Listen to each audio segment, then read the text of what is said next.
રાધનપુર તાલુકાના વડલારા ગામે નવીન રોડનું ખાતમુહૂર્ત કરાતા રાધનપુર વિધાનસભાના ધારાસભ્ય લવિંગજી સોલંકી અને પરબતભાઈ ચૌધરી. પાટણ જિલ્લાના રાધનપુર તાલુકાના વડલારા ગામે નવીન રોડ બનાવવા માટે 7.1 કરોડ રૂપિયા અલગ અલગ કરોડોના ખાતમુહૂર્ત રાધનપુર વિધાનસભાના ધારાસભ્ય લવિંગજી સોલંકી અને પરબતભાઈ ચૌધરીના હસ્તે કરવામાં આવ્યા. આ પ્રસંગે જિલ્લા પંચાયતના સદસ્ય ભરતભાઈ ચૌધરી, તાલુકા પંચાયત પ્રમુખ ભરતભાઈ પટેલ અને તાલુકા ભાજપ પ્રમુખ અજીતસિંહ પરમાર અને બનાસ બેંકના વાઇસ ચેરમેન કેશુભા પરમાર અને બેચરજી ઠાકોર અને અમથાભાઈ ચૌધરી અન્ય મહાનુભાવોની ઉપસ્થિતિમાં નવીન રોડ ખાતમુહૂર્ત કરવામાં આવેલ.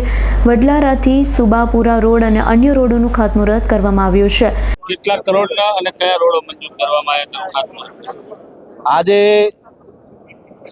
સૌ પ્રથમ તો આ ગામનો જે મેન રોડ એ સીસી રોડ થવાનો છે. એ 1 કરોડથી પણ વધારે સીસી રોડનું ખાતમુહૂર્ત આદરણીય પરબતભાઈને અમે આ ગામના લોકોએ બધાએ સાથે મળીને કર્યું.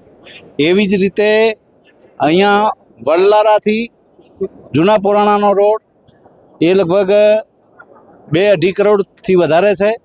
અહીંયાથી વડલારાથી સુબાપુરાનો રોડ એ પણ 2-2.5-3 કરોડ જેટલો, એટલે લગભગ 7-8 કરોડનું આજે અહીંયા રોડનું ખાતમુહૂર્ત કર્યું છે. એની સાથે સાથે ઘણા અહીંયા વિકાસના કામો ચાલુ છે. એ આરોગ્ય દવાખાનાની વાત હોય કે રોડ રસ્તાની વાત હોય, બધાય એ સરકાર ખૂબ જ ધીર ગંભીર થઈને રોડ રસ્તાની અહીંયાથી વડલારાથી માંડલા રોડ પણ એ સંપૂર્ણ થઈ ગયો છે. અને કોઈ બીજા લોકોની રજૂઆત આવી છે, એ રજૂઆત પણ અમારે સુલતાનપુરાથી એક આ બાજુ વડલારાનો રોડ પણ અમારે મસાભાઈની વાત કરી છે. આ બધા રોડ જે દરખાસ્ત થઈ ગઈ છે એ રોડમાં હું રજૂઆત કરીને માનનીય શંકરભાઈ સાહેબને પણ અધ્યક્ષ સાહેબને કહીને પણ આ રોડ બધા અમે કરાવશું.